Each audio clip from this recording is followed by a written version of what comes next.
Que s'est-il passé d'autre en 1492? Ô Christophe Colomb, nous venons vers vous. Accrochez-vous bien, car nous allons dévoiler l'un des plus grands scandales de tous les temps. Tout d'abord, son nom était Cristóbal Colón. Pourquoi aurait-il changé son nom? Serait-ce parce que le nom de famille Colón a des racines juives en Italie?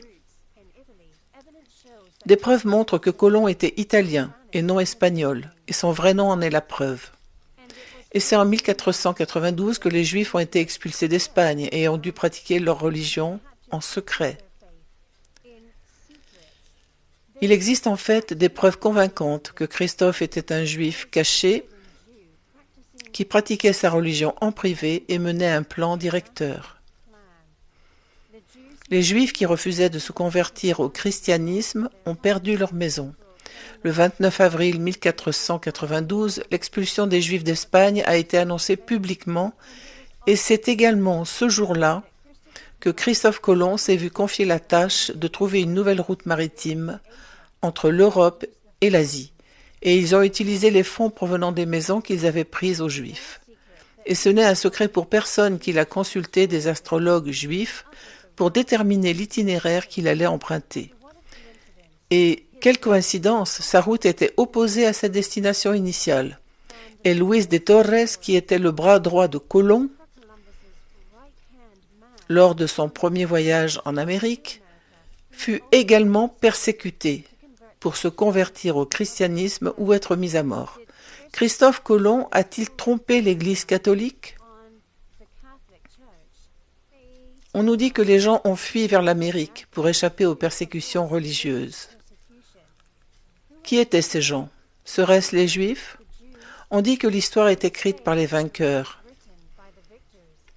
Et peut-être que les vainqueurs ont quelque chose de très sinistre à cacher.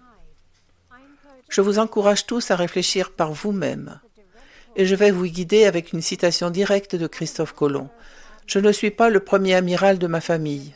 Qu'ils me donnent le nom qu'ils veulent, car en fin de compte, David, ce roi si prudent, était d'abord berger. Puis il a été choisi comme roi de Jérusalem. Et je suis un serviteur du même Seigneur qui l'a élevé à une telle dignité.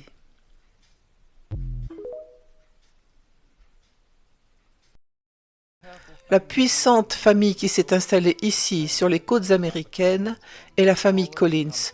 Collins vient de Colomb, Cristóbal Colomb, qui est Christophe Colomb, d'où le district de Columbia, les chevaliers de Columbia, les films Columbia, la Colombie, le pays, la Colombie-Britannique. À qui appartient ça? Des familles qui les possèdent. C'est pourquoi ils ont des lois étatiques distinctes, car cela remonte aux fonds fiduciaires distincts qu'elles ont créés. Donc, ces démons des plans inférieurs ont créé ces 13 familles pour les représenter sur ce plan.